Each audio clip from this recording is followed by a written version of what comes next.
Malam ni kita sambung siri kedua bacaan kitab Intisari Keimanan kepada Rasulullah sallallahu alaihi wasallam. Jadi bacaan kita sampai kepada intisari yang kelima, kan? Muka surat 13.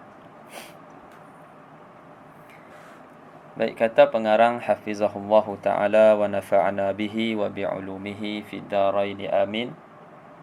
Yang kelima, antara perkara yang wajib kita ketahui, yakini dan akui. Yang kelima ialah Rasulullah sallallahu alaihi wasallam seorang yang bijaksana. Dakwah dan ajaran baginda penuh hikmah dan kasih sayang. Katanya lagi, kebijaksanaan dan kelembutan dalam dakwah adalah anugerah dan bimbingan Allah kepada baginda secara langsung melalui wahyu-wahyunya. Allah Subhanahu wa taala berfirman, "Ud'u ila sabili rabbika bil hikmati wal mau'izatil hasanah wajadilhum billati hiya ahsan inna rabbaka huwa a'lamu biman dhalla an sabilihi wa huwa a'lamu bil muhtadin." Maksud dia, serulah manusia kepada jalan Tuhanmu dengan hikmah dan pelajaran yang baik, dan bantahlah mereka dengan cara yang baik. Sesungguhnya Tuhanmu, dialah yang lebih mengetahui tentang siapa yang tersesat dari jalannya, dan dialah yang lebih mengetahui orang-orang yang mendapat petunjuk. Jadi ini antara salah satu perkara yang wajib kita tahu dan kita yakin dan kita akui dalam diri kita. Rasulullah sallallahu alaihi wasallam seorang yang bijaksana. Sebab tu dalam tauhid kita mengaji antara sifat wajib bagi seorang rasul dan juga nabi, dia tu mestilah bersifat dengan sifat fatanah. Dia ada sifat bijaksana. Sebab dia nak berdepan dengan orang ramai, kan? Sebab dia datangkan dengan satu dakwaan daripada Allah Subhanahu wa taala.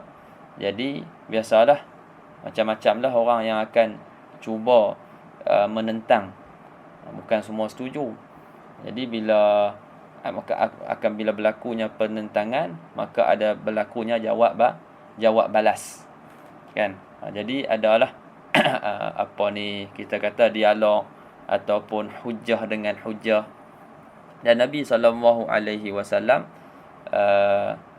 menyeru dan juga mengajak kepada jalan Tuhannya dengan hikmah. Dan ditafsirkan juga hikmah tu dengan Al-Quran dan Sunnah, iaitu dengan jalan-jalan yang diwahyukan Allah Subhanahu wa taala ataupun yang terdapat di dalam Al-Quran dan As-Sunnah. Jadi al-hikmah bukan dengan maksud lemah lembut, kan? Hikmah bukannya dengan maksud lemah lembut seperti mana sebahagian orang faham. Jadi hikmah ni sesuai dengan keadaan. Jadi ada orang tak perlu pun kita ajak kepada dialog, tidak perlu pun ajak kepada debat, cukup sekadar mengajak kepada kebaikan, orang tu pun boleh ikut. Cukup dengan kita nasihat, kita bagi pelajaran kepada dia, ajak. Jadi ada orang yang tak menerima, dan dia juga mendakwa dia juga di atas kebenaran. Waktu tu berhajat kepada kita berdialog dengan dia, berbincang. Jadi semua tu termasuk di dalam hikmah, sesuai dengan keadaan dan juga tempat itulah.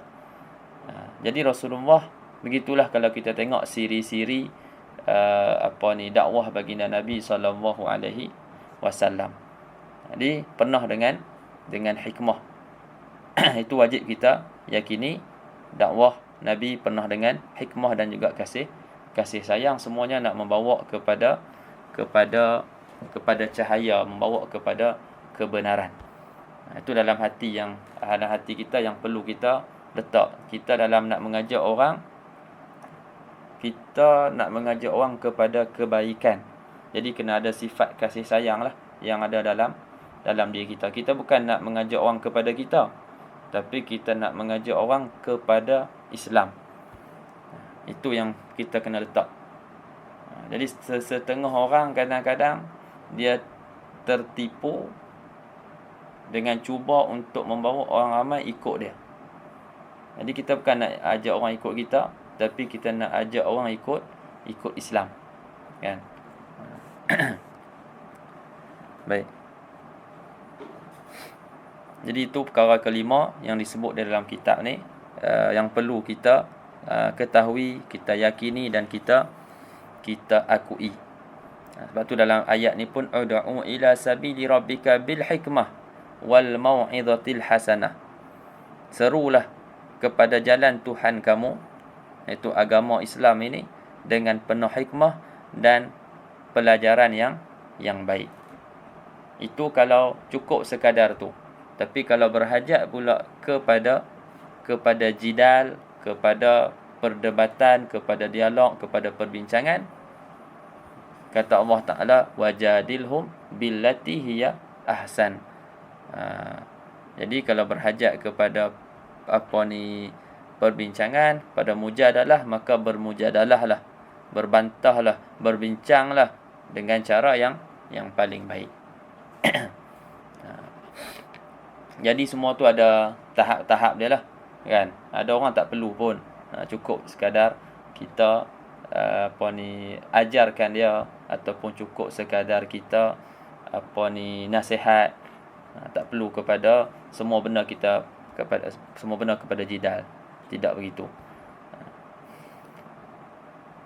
Kemudian yang memberi hidayah, orang tu ikut ke tak ikut, itu kita serahkan kepada Allah Subhanahu wa Ta'ala. Kalau tu kita dah maklum ataupun kita dah semat dalam hati kita, mudahlah. Taklah kita ni macam susah hati ke apa ke, kan, orang tu tak mau ikut. Sebab tu kerja kita dakwah, kan. Kita hanya menyampaikan. Adapun hidayah itu adalah milik Allah Subhanahu wa Ta'ala. Betul Allah Ta'ala sebut, inna rabbaka huwa a'lamu biman dhalla an sabilihi wa huwa a'lamu bil muhtadin. Allah Ta'ala dia lebih mengetahui tentang siapa yang tersesat dari jalannya, dan dialah yang lebih mengetahui orang-orang yang mendapat petunjuk. Kan? Itu kita serahkan kepada Allah Subhanahu wa Ta'ala. Kemudian didatangkan Syama'ilur Rasul. Baginda sallallahu alaihi wasallam adalah manusia yang paling indah rupanya. Dilihat dari jauh sangat baik dan bercahaya, dan jika dilihat dari dekat menyedapkan mata yang memandangnya. Al-Bara' bin Azib radhiyallahu ta'ala anhu pernah berkata, aku tidak pernah melihat seseorang yang berambut panjang kehitaman terurus rapi dengan berpakaian merah yang lebih baik dan tampan dari Rasulullah sallallahu alaihi wasallam. Kan? Jadi Rasulullah ni handsome, kan, sempurna, elok, kan. Sebab tu disebut dalam satu bait syair, seolah-olah kamu wahai Rasulullah, kamu ni diciptakan dalam keadaan bersih suci daripada sebarang aib. Seolah-olah kamu diciptakan seperti mana yang kamu inginkan. Seolah-olah macam tu. Semua sempurna daripada hujung rambut sampai ke hujung kaki. Dan sahabat-sahabat Nabi ni, masya-Allah, dia cukup bagi perhatian bukan kepada apa yang Nabi bawa, juga kepada tubuh baginda Nabi sallallahu alaihi wasallam. Sebab tu kita tengok sahabat-sahabat Nabi, dia riwayatkan tentang rambut Nabi, tentang bentuk tubuh Nabi, tentang muka Nabi, kepala Nabi, rambut Nabi, uban Nabi, tangan Nabi, kaki Nabi, semua tu disebut, diriwayatkan oleh sahabat-sahabat Nabi sallallahu alaihi wasallam.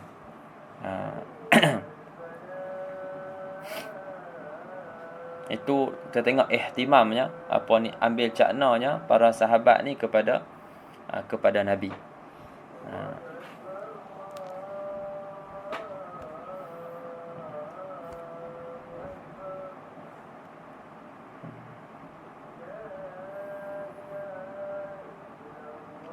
Ya.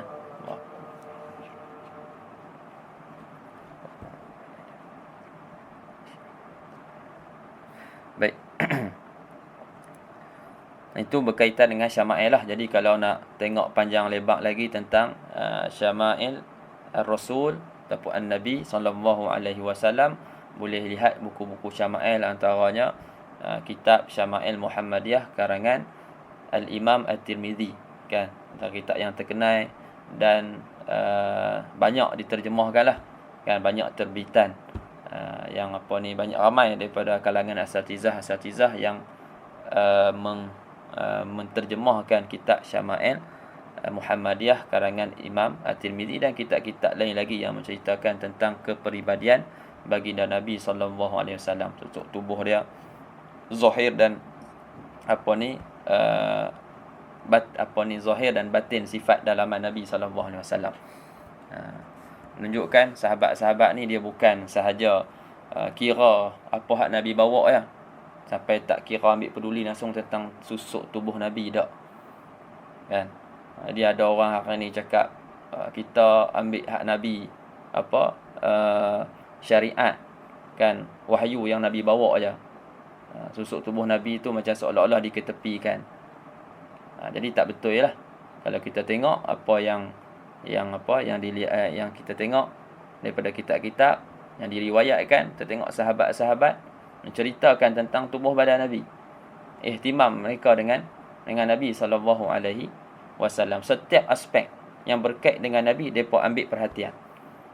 Bukan wahyu ataupun Al-Quran dan sunnah tu sahaja. Setiap aspek daripada yang berkait dengan Nabi mereka akan ambil perhatian. Jadi itulah yang kita nak cuba, kan, yang kita nak usahakan. Kita nak semarakkan lagi cinta kita kepada Nabi sallallahu alaihi wasallam, dan kita nak kenal tentang Nabi, kita mengaji tentang Nabi, mengaji tentang syariat dia, dan kita cuba buat benda tu dalam kehidupan kita untuk kita hidup bersama-sama dengan Nabi sallallahu alaihi wasallam dalam setiap detik dan ketika.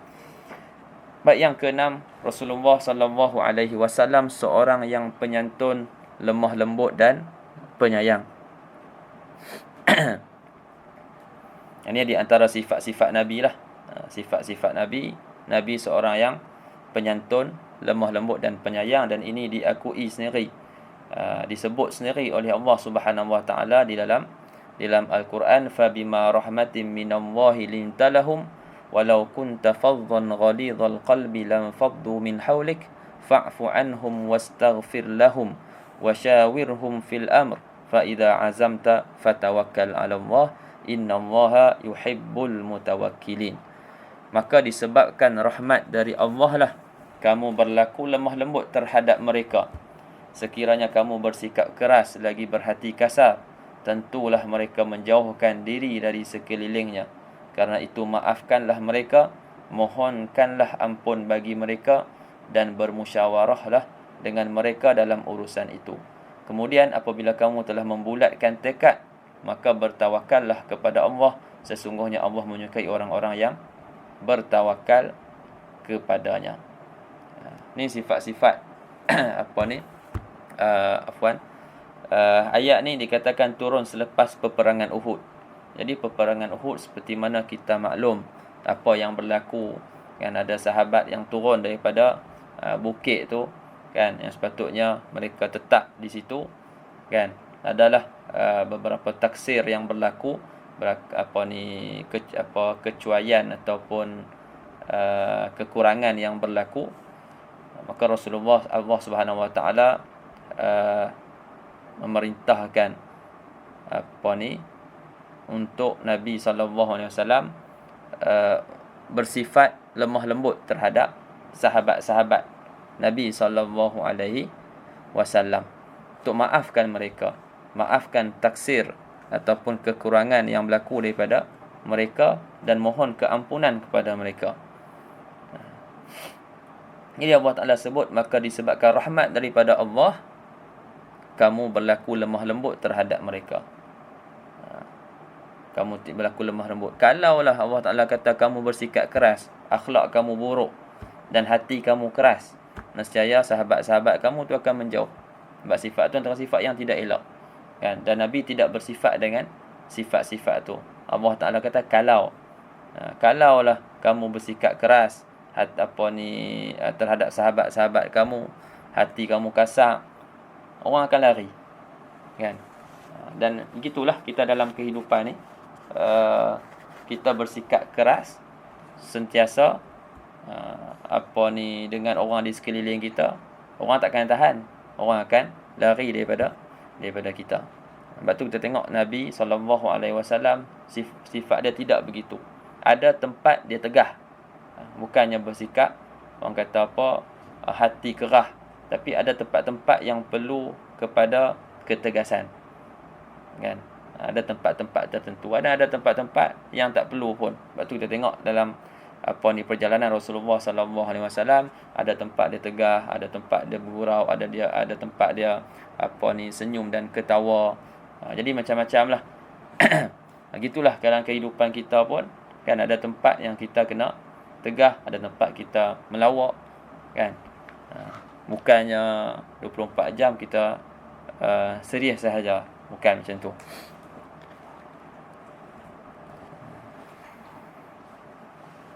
Jadi semua sifat-sifat itu, kata pengarang, adalah kemuliaan anugerah Allah kepada baginda dalam merealisasikan dakwah penuh rahmah. Dan Allah Ta'ala ajak Nabi untuk bermusyawarah dengan sahabat-sahabat dia.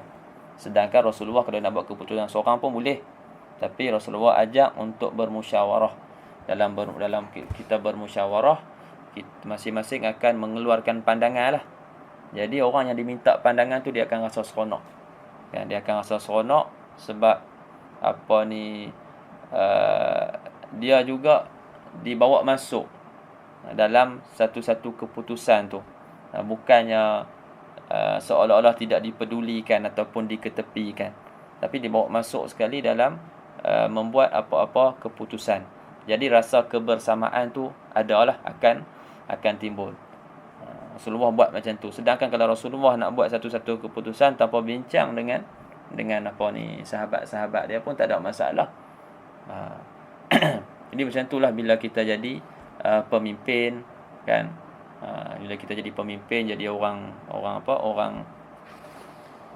atas ni, macam itulah yang seeloknya. Itulah kita punya qudwah hasanah, iaitu Rasulullah sallallahu alaihi wasallam. Sama ada kita ketua keluarga ke, ketua kerajaan ke, ketua unit ke apa ke, jadi kita bermusyawarah, dan itu dapat menarik hati orang yang bersama dengan kita itulah. Dan bila kita dah bulat tekad atas sesuatu pilihan, maka pada ketika tu Allah Ta'ala kata fatawakkal 'ala Allah. Fa idza azamta fatawakkal 'ala Allah. Setengah orang dia takut nak musyawarah, sebab dia macam ada satu keputusan, dia tak mau keputusan tu diganggu. Jadi dia pun takut nak musyawarah, dia tahu lagi orang ni akan kata keputusan lain. Jadi musyawarah ni kita nak keluarkan pandangan. Istikhrajul ara', mengeluarkan pandangan-pandangan. Kita tengok pandangan-pandangan dan kita cuba buat. Kita fikirkan mana yang terbaik.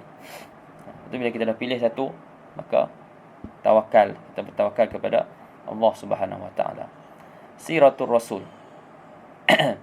Rasulullah sallallahu alaihi wasallam menerima wahyu yang pertama di Gua Hira ketika berusia 40 tahun.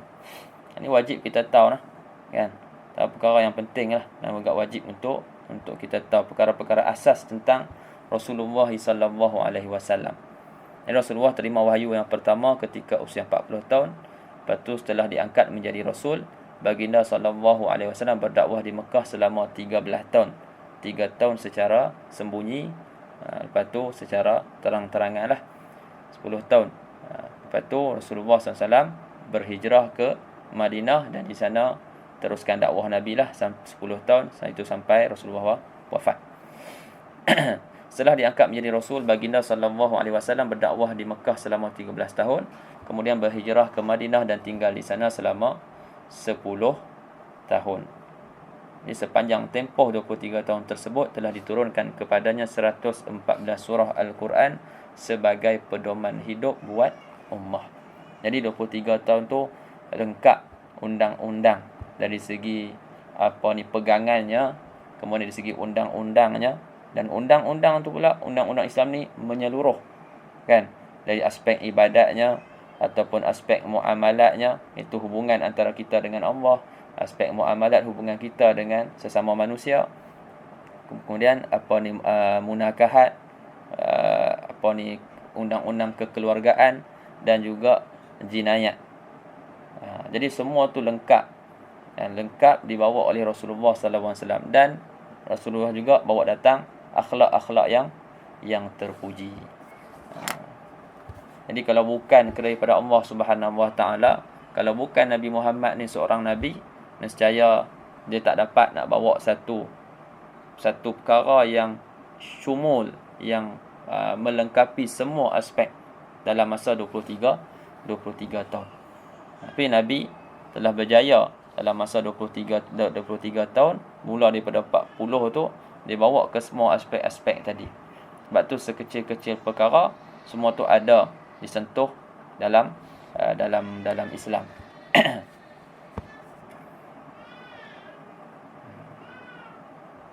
Baik. Yang ketujuh, perkara yang wajib kita tahu, kita yakini dan akui, Rasulullah sallallahu alaihi wasallam adalah anugerah Allah yang teristimewa buat orang-orang yang beriman. Allah Ta'ala berfirman, laqad mannallahu 'alal mu'minina idz ba'asa fihim rasulan min anfusihim yatlu 'alaihim ayatihi wa yuzakkihim wa yu'allimuhumul kitaba wal hikmah wa in kanu min qablu lafi dhalalin mubin. Maksud dia, sesungguh Allah telah menganugerahkan kepada orang-orang yang beriman ketika Allah mengutus di antara mereka seorang rasul dari kalangan mereka sendiri yang membacakan kepada mereka ayat-ayat Allah, membersihkan jiwa mereka dan mengajarkan kepada mereka Alkitab dan Al-Hikmah. Dan sesungguhnya sebelum kedatangan Nabi itu, mereka adalah benar-benar dalam kesesatan yang nyata. Ini sebab itulah seperti mana yang kita sebut, antara nikmat besar yang Allah Ta'ala kurniakan kepada kita, kita ni menjadi umat Muhammad sallallahu alaihi wasallam. Ini satu nikmat yang besar. Sebaik-baik umat, kuntum khaira ummatin ukhrijat linnas, Allah Ta'ala sebut. Dan orang sebelum kedatangan Nabi sallallahu alaihi wasallam, orang berada di dalam kesesatan yang nyata, kan disebut, dan sesungguhnya sebelum kedatangan Nabi itu mereka adalah benar-benar dalam kesesatan yang nyata, dan datang Nabi sallallahu alaihi wasallam keluarkan umat daripada kesesatan kepada kebenaran, daripada kegelapan kepada cahaya, daripada kesesatan kepada petunjuk kepada Allah Subhanahu wa Ta'ala. Sesatlah dah kita tak boleh nak sampai kepada Allah Subhanahu wa Ta'ala, tapi dengan kedatangan Nabi, dialah bagi pedoman kepada kita untuk kita sampai kepada Allah Subhanahu wa Ta'ala. Dia menyempurnakan kehidupan dunia kita dan menyempurnakan kehidupan akhirat. Jadi Rasulullah ni adalah anugerah yang besar. Oleh Allah Subhanahu wa Ta'ala kepada kita. Dan Rasulullah, kalau kita tengok, amat mengambil berat tentang umat dia. Jadi seharusnya dibalaslah cinta tu. Kadang-kadang kita ni mencari cinta orang yang tidak mencintai kita pun, tapi Rasulullah orang yang mencintai kita. Tapi macam nak cakap, Rasulullah ni orang yang betul-betul cintakan kita, sanggup korban jiwa raga dia untuk kita. Tiba-tiba kita buat tak tahu, kan, tidak dibalas. Jadi tak sepatutnya lah macam tu.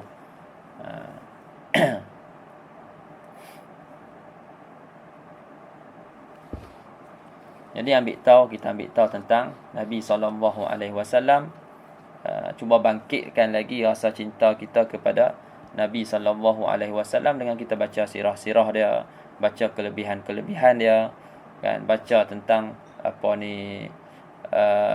anugerah-anugerah yang Allah Taala bagi kepada Nabi sallallahu alaihi wasallam, syama'il dia. Banyaklah aspek-aspek yang berkaitan dengan Nabi untuk kita hidup di atas dunia ni bersama-sama dengan Nabi sallallahu alaihi wasallam. Kerja buat kita hadir dalam diri kita, aku buat ni sebab Nabi pun buat juga. Ketika melakukan sunnah-sunnah Nabi sallallahu alaihi wasallam. Kata pengarang lagi, apabila manusia beriman dengan dakwah baginda, maka alam ini juga akan mendapat manfaat di sebalik keimanan tersebut. Itulah rahmat dan hadiah yang besar daripada Allah Subhanahu wa taala kepada seluruh alam. Daripada Abu Saleh radhiyallahu anhu, beliau berkata, adalah Nabi sallallahu alaihi wasallam bersabda, ya ayyuhan nas, innama ana rahmatun muhdah. Wahai sekalian manusia, ketahuilah bahawa sesungguhnya daku ini adalah rahmat yang dihadiahkan oleh Allah Subhanahu wa taala kepada seluruh alam. Jadi Nabi ni rahmat yang dihadiahkan kepada kita ni. Baik, yang ke-8, Rasulullah sallallahu alaihi wasallam adalah seorang yang maksum. Ini juga perlu kita ketahui, kita imani, yakini dan akui. Rasulullah adalah seorang yang maksum, kan? Semenjak daripada kecil lagi dan sampailah Rasulullah sallallahu alaihi wasallam wafat. Baginda terpelihara dari melakukan dosa besar maupun dosa-dosa kecil dan perkara-perkara yang bertentangan dengan akhlak-akhlak yang luhur. Itu semua Nabi terpelihara, kan? Allah Ta'ala jaga Nabi lah. Allah Ta'ala jaga Nabi daripada perkara tersebut. Adakah manusia lain selain daripada Nabi SAW maksum juga? Kita katakan boleh jadi tak? Kita kata boleh jadi. Tapi cuma mereka ni tidak mustahil untuk jatuh ke dalam maksiat. Tapi boleh jadi orang yang Allah Ta'ala pelihara dia daripada kecil sampailah ke mati lah. Daripada kecil sampai ke mati. Memang tak buat dosa langsung. Boleh jadi macam tu. Dan dia terpelihara. Cuma beza dia dengan Nabi. Nabi mustahil untuk jatuh ke dalam maksiat. Orang ni selain daripada Nabi ni tak mustahil untuk jatuh ke dalam maksiat. Dia tak mustahil, cuma dia tak jatuh lah sebab dia dipelihara. Kalau kita tengok Al-Imam Nawawi rahimahullah, daripada kecil dia sampai besar dia, masya-Allah, mendapat inayah daripada Allah Subhanahu wa taala. Kecil-kecil saja pun dah menangis. Menangis sebab apa? Menangis sebab kawan-kawan paksa main bola. Bukan main bola, paksa main lah. Paksa main bola pula. Paksa main. Kawan-kawan paksa dia main dengan mereka. Dia tak mau main, dia nak baca Quran. Nangis. Kita tak nangis sebab tak dapat main bola, kan? Ini nangis sebab kawan-kawan duk paksa main. Atau Allah Ta'ala jaga daripada kecil. Sebab tu masya-Allah Imam Nawawi tak kahwin, kan? Hidup pun 40 tahun lebih je. Tapi masya-Allah kalau kita tengok macam mana seorang insan ni ilmu dia tersebar ke seluruh pelosok alam. Kat mana kitab dia tak ada, kan? Jadi pahala dia sampai ke hari ini kita kata bertambah, dapat kebaikan hasil daripada penulisan dia, hasil daripada karangan-karangan dia yang banyak.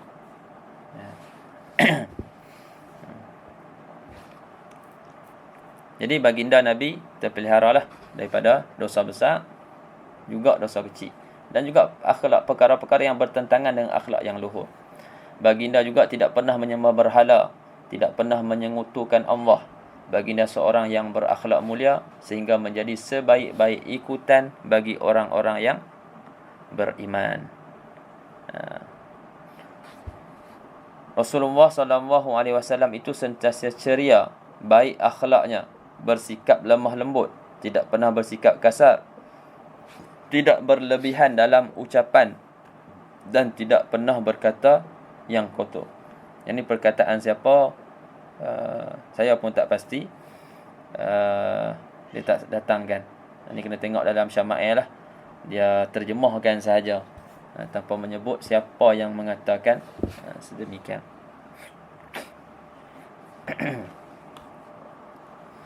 Kemudian dia datangkan Syama'il Ar-Rasul. Laqad kana lakum fi Rasulillahi uswatun hasanah liman kana yarjullaha wal yawmal akhir wa dzakarallaha katsira. Jadi Allah Taala sebut dalam Quran, sesungguhnya telah ada pada diri Rasulullah sallallahu alaihi wasallam itu suri teladan yang baik bagimu, iaitu bagi orang yang mengharap rahmat Allah dan kedatangan hari kiamat, dan dia banyak menyebut Allah Subhanahu wa taala. Jadi Rasulullah tu adalah uswah hasanah. Hak kata Nabi uswah hasanah ni bukan orang lain, bukan manusia, tapi Allah Taala sendiri. Sebut dalam Al-Quran, Rasulullah itu adalah suri teladan yang baik. Allah Ta'ala yang sebut, Allah Ta'ala yang akui perkara tersebut. Jadi macam mana kita boleh kata dalam satu-satu bab kita tak ikut Nabi? Tapi kalau ada bab yang kita ikut Nabi, ada bab yang kita tak ikut Nabi. Itu ajib lah. Agak ajaib perkataan tu. Dan lagi ajaib bila perkataan-perkataan tersebut diungkapkan oleh orang yang ada ilmu, oleh orang yang berpelajaran. Kan? Kalau boleh siapa yang biasa tengok ataupun biasa terbaca, ada orang yang dia sanggup tulis, dia kata dalam bab perkahwinan dia tak jadikan Rasulullah sebagai ikutan, sebagai ikutan atau pedoman. Rasulullah kahwin ramai kan, masalah poligami. Itu ajibnya lah, boleh keluar daripada mulut orang yang mengaji. Itu tak tahu apa masalah dia, ada bermasalah tu kan. Rasulullah sendiri sebut, Allah Ta'ala sebut Nabi itu adalah suri teladan yang baik kan. Dan nanti kita akan tengok macam mana isteri Rasulullah sallallahu alaihi wasallam ni puji Nabi. Sayyidina Aisyah radhiyallahu taala anha puji Nabi. Dia katakan khuluquhul Quran, akhlak Nabi itu Quran. Akhlak Nabi itu adalah Al-Quran. Dia tak ada pun cerita benda buruk-buruk ke apa semua. Tiba-tiba kita hari ni, kita memandang serong ataupun pandangan yang tidak baik hanya kerana Nabi itu berpoligami sebab kita tak setuju dengan poligami. Itu ajaib lah. Sehingga kan tak jadikan Nabi sebagai teladan ataupun ikutan dalam bab perkahwinan. Itu orang tak ada bermasalah, dia tak kenal Nabi sallallahu alaihi wasallam dengan sebenar-benar kenal. Kita tengok bab nombor 9. Kata pengarang, perkara yang perlu kita tahu, kita yakini dan juga akui Rasulullah sallallahu alaihi wasallam adalah sebaik-baik hamba Allah dalam akhlak dan penampilan.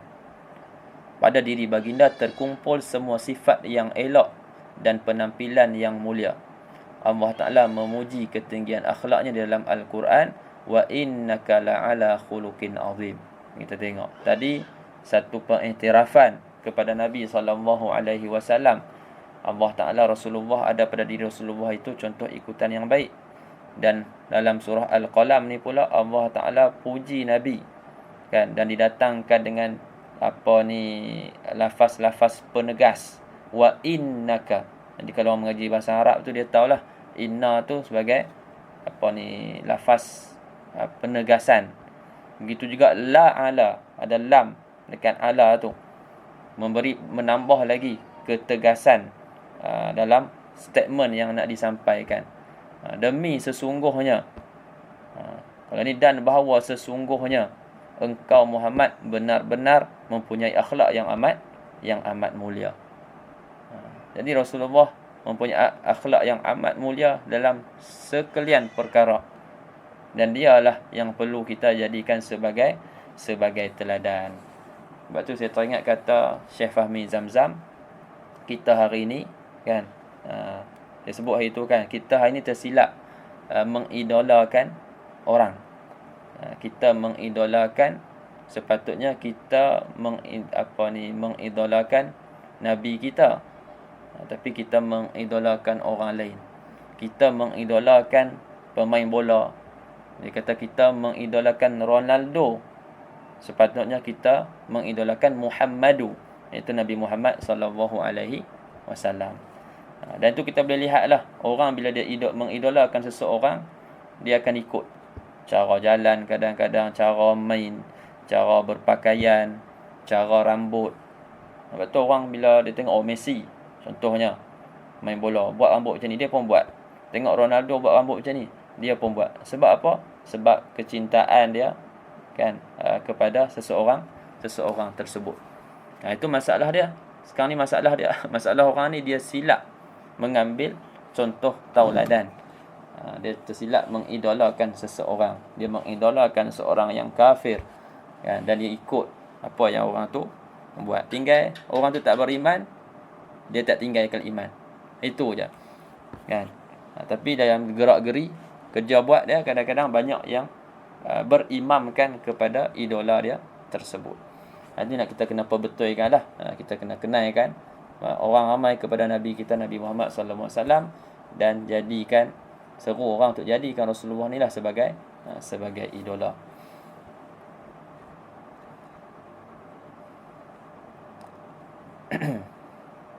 Kata pengarang lagi, kemuliaan akhlak baginda sehingga dirinya disifat bagai Al-Quran. Ini yang saya sebut tadi. Orang tanya Sayyidina Aisyah tentang akhlak Nabi. Dan Sayyidina Aisyah kata kana khuluquhul Quran. Hisham bin Amir pernah bertanya kepada Aisyah radhiyallahu anhu tentang akhlak Rasulullah sallallahu alaihi wasallam. Aisyah menjawab, akhlak Nabi sallallahu alaihi wasallam adalah Al-Quran. Kan? Tu kita boleh tengoklah. Aisyah sendiri dia tak ada masalah pun dengan Nabi. Kan? Walaupun Nabi juga ada berkahwin dengan perempuan-perempuan ni, tak ada masalah pun. Tiba-tiba hari ni ada perempuan mana tahu duk sibuk pula tentang isteri-isteri Nabi. Ini adalah pengakuan sendiri daripada Sayyidina Aisyah bila ditanya. Dia tak cerita hak buruk. Kan, koklah kalau dia marah ke apa kan, kita cakap dia tak puas hati dengan Nabi ke. Tak ada. Kan, dia cerita, dia puji siap. Dia kata akhlak Nabi itu adalah Al-Quran. Jadi macam itulah apa hak berlaku hari ni. Kan, orang yang kahwin lain, kita pula yang sibuk buat dosa kan. Itulah masalah dia. Kita menyibukkan diri kita kepada perkara-perkara yang tidak ada manfaat. Jadi antara kebaikan Islam seseorang tu, Nabi kata min husni islamil mar'i tarkuhu ma la ya'ni. Daripada kebaikan Islam seseorang tu adalah meninggalkan perkara-perkara yang tak memberi manfaat kepadanya. Kita pula sibuk bergaduh dengan orang. Kita pula sibuk duk pertahankan kan. Pertahankan apa hak kita rasakan betul. Padahal orang tu duk bahagia je. Kita pula yang jadi. Betul, orang tu pula, orang lain pula duk bergaduh suami isteri. Padahal orang hak kahwin tu pula duk bahagia. Dia jadi terbalik pula. Jadi sepatutnya benda-benda yang tak ada kaitan pun dengan kita, kita tak perlulah nak ambil peduli. Ada benda lain yang sepatutnya kita bagi perhatian.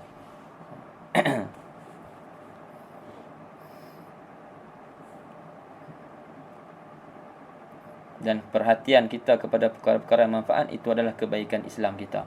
Itu alamat lah. Kita boleh tengok Islam aku baik ke tak ataupun tidak dengan melihat kepada kerja buat kita. Jadi kalau kerja buat kita kepada perkara-perkara yang tidak berfaedah, jadi kita doa lah supaya Allah Ta'ala lorongkan kita kepada perkara-perkara yang berfaedah, kepada apa yang Allah Ta'ala suka. Fadailur Rasul. Ini kelebihan. Kelebihan Nabi SAW. Rasulullah SAW bersabda, ana akramul awwalin wal akhirin 'ala Allahi wala fakhra. Aku adalah semulia-mulia dari orang yang terawal dan terakhir yang terakhir yang dimuliakan Allah. Dan aku sebut ni tanpa ada rasa bangga. Cuma Rasulullah, apa yang Rasulullah disuruh menyampaikan, dia menyampaikan. Kan? Allah Ta'ala suruh sampaikan, dia sampaikan. Jadi bukan dia sebut itu atas jalan nak berbangga-bangga, kerana bertujuan nak bangga diri, tak. Sebab tu dalam hadis yang lain Nabi sebut, ana sayyidu waladi adama wala fakhra. Aku adalah penghulu anak cucu Adam. Kan? Dan tidak ada kebanggaan. Apa yang aku sebut ni, tidak ada nak bangga-bangga apa. Jadi boleh untuk kita menyebutkan nikmat yang kita dapat kepada orang lain. Dia masuk dalam ayat Al-Quran, apa ni, fa amma bi ni'mati rabbika fahaddits. Allah Taala suruh ceritakan, kan. Adapun nikmat Tuhan kamu, maka hadis, ceritakan. Jadi boleh untuk kita menceritakan nikmat yang Allah Taala kurniakan kepada kita. Cuma niat tu kena jaga. Adakah niat tu semata-mata nak tahdis nikmat yang Allah Taala bagikan, dan kita bersyukur dengan nikmat tersebut, ataupun kita ceritakan tu kerana nak berbangga-bangga, ataupun nak menyombong diri kepada orang lain. Itu kena jagalah, tengok kepada niat. Jadi Rasulullah SAW sebut, Rasulullah adalah semulia-mulia orang.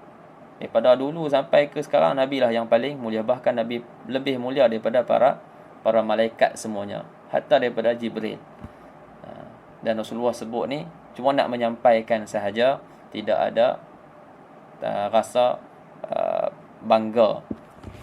Itu adalah anugerah dan nikmat yang Allah Ta'ala kurniakan kepada Nabi sallallahu alaihi wasallam. Yang ke-10, perkara yang perlu kita ketahui, yakini dan akui, Rasulullah sallallahu alaihi wasallam adalah seorang yang adil. Seseorang itu tidak disifatkan beriman kepada Rasulullah sallallahu alaihi wasallam sehinggalah ia tunduk, patuh dan redha dengan ketetapan hukum yang telah diputuskan oleh baginda dalam perselisihan sesama manusia. Allah Ta'ala berfirman, fala wa rabbika la yu'minuna hatta yuhakimuka fima syajara bainahum thumma la yajidu fi anfusihim harajan mimma qadaita wa yusallimu taslima. Maka demi Tuhanmu, mereka pada hakikatnya tidak beriman hingga mereka menjadikan kamu Muhammad hakim terhadap perkara yang mereka perselisihkan. Kemudian mereka tidak merasa dalam hati mereka sesuatu keberatan terhadap putusan, iaitu keputusan yang kamu berikan, dan mereka menerima dengan sepenuhnya. Kalau tak salah, dia ada berkait dengan cerita sebelum dah tentang orang munafik. Ya.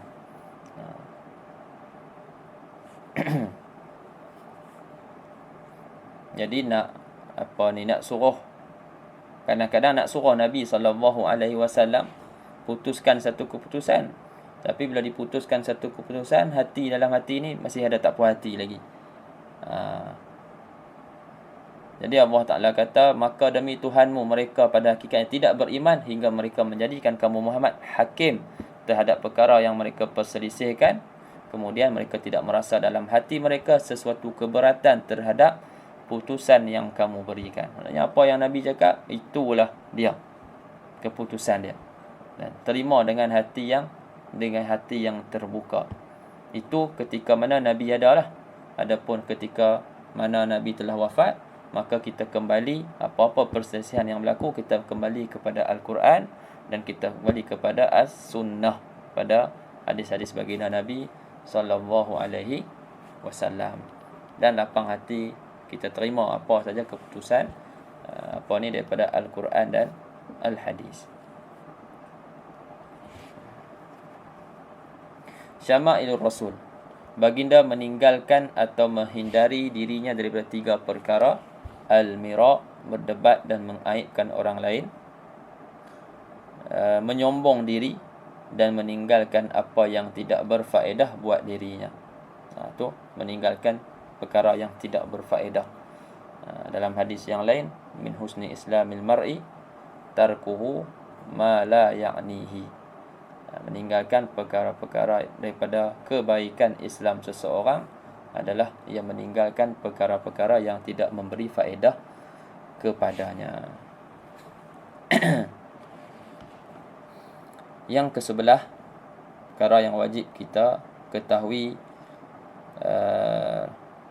kita yakini dan akui, Rasulullah sallallahu alaihi wasallam telah melaksanakan amanah menyampaikan wahyu-wahyu Allah yang merupakan keterangan, petunjuk dan rahmat bagi orang-orang yang beriman.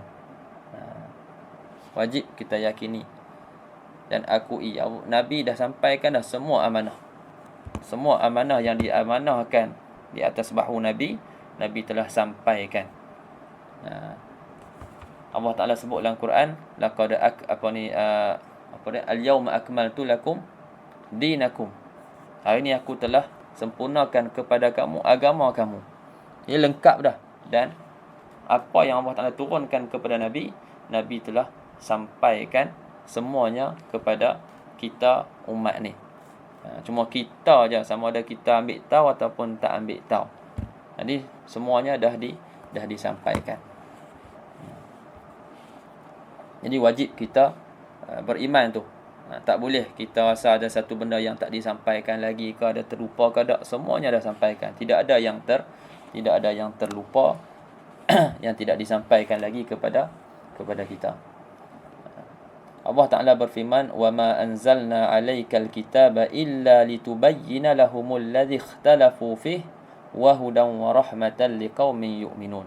Dan kami tidak menurunkan kepadamu Alkitab, iaitu Al-Quran ini, melainkan agar kamu dapat menjelaskan kepada mereka apa yang mereka perselisihkan itu, dan menjadi petunjuk dan rahmat bagi kaum yang beriman. Jadi Al-Quran ni sebenarnya jadi petunjuk kepada orang-orang yang beriman saja ke, ataupun menjadi petunjuk kepada semua orang? Itu persoalan lah, kan? Allah Ta'ala sebut dalam surah Al-Baqarah, kan? Di awal surah Al-Baqarah tu, "Dzalikal kitab la raiba fih hudan lil muttaqin." Jadi kitab Al-Quran itu tidak ada keraguan padanya, dan dia merupakan petunjuk kepada orang-orang yang bertakwa. Tapi dalam surah Al-Baqarah juga, pada ayat puasa, Allah Ta'ala sebut syahrul Ramadan alladhi unzila fihi al-Quran hudan linnas. Bulan puasa itu diturunkan padanya Al-Quran, dia jadi petunjuk kepada semua manusia. Jadi semua manusia pula. Tadi orang-orang yang beriman. Jadi mana satu ni? Dia jawab dia, Al-Quran tu sebenarnya dia menjadi petunjuk kepada semua manusia. Dia jadi petunjuk kepada semua manusia. Siapa yang ambil Al-Quran tu akan jadi petunjuk kepada semua orang. Tetapi yang mengambil Al-Quran tu sebagai petunjuk hanyalah orang-orang yang beriman. Jadi dalam awal surah Baqarah tu, itu Allah Ta'ala nak puji orang-orang yang beriman. Tempat konteks kat situ adalah puji, nak puji orang-orang yang beriman. Jadi disebut mereka-mereka yang bertakwa lah, nak puji orang yang bertakwa ni. Jadi akhirnya Allah Ta'ala sebutkan bahawasanya Al-Quran itu jadi petunjuk kepada hudan lil muttaqin, jadi petunjuk kepada orang-orang yang bertakwa. Bukan maksudnya Al-Quran tu hanya jadi petunjuk kepada orang bertakwa, tapi nak bagi tahu orang yang bertakwa saja yang ambil Al-Quran tu sebagai pedoman dan juga petunjuk dalam kehidupan. Adapun orang lain tak. Tapi pada hakikatnya Al-Quran tu, diri Al-Quran itu dia sebenarnya menjadi petunjuk kepada semua orang. Baik. Kemudian firman Allah lagi, Alif Lam Ra, kitabun anzalnahu ilaika litukhrijan nasa minadh dhulumati ilan nuri bi'izni rabbihim ila siratil azizil hamid. Alif Lam Ra ini adalah kitab yang kami turunkan kepadamu supaya kamu mengeluarkan manusia daripada gelap gelita kepada cahaya terang benderang dengan izin Rabb-nya, iaitu menuju jalan Rabb. Jalan Rabb itu Allah Ta'ala yang Maha Perkasa lagi Maha terpuji. Kemudian dia datangkan selawat, apa ni disebut sebagai selawat An-Nabi Al-Ummi, iaitu Allahumma salli ala Muhammad abdika wa rasulika nabiyil ummi wa ala alihi wa sahbihi wa sallim. Ya Allah, limpahkanlah selawat dan salam kepada Muhammad sallallahu alaihi wasallam, hamba dan rasulmu, seorang nabi yang ummi, dan ke atas ahli keluarga tu, dia jatuh tu, ke atas ahli keluarga serta sahabat-sahabatnya.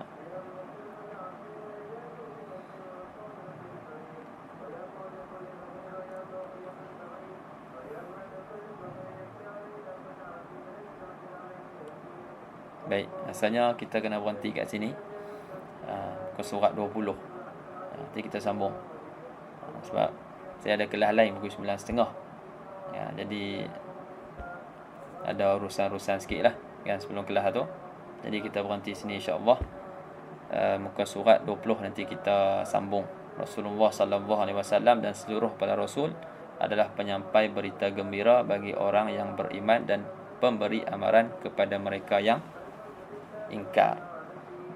Jadi mungkin kita perlukan dua siri lagi kot insya-Allah. Hari itu saya akan bagi tahu kemudian. Wallahu a'lam. Yang baik itu daripada Allah Subhanahu wa taala, yang kurang daripada diri saya sendiri. Kita tutup dengan tasbih kafarah dan suratul asr. Subhanaka wa bihamdika asyhadu an la ilaha illa anta astaghfiruka wa atubu ilaik. Bismillah wal 'asri innal insana lafi khusr illa alladziina aamanu wa 'amilus shalihaati wa tawassaw bil haqqi wa tawassaw bis sabr.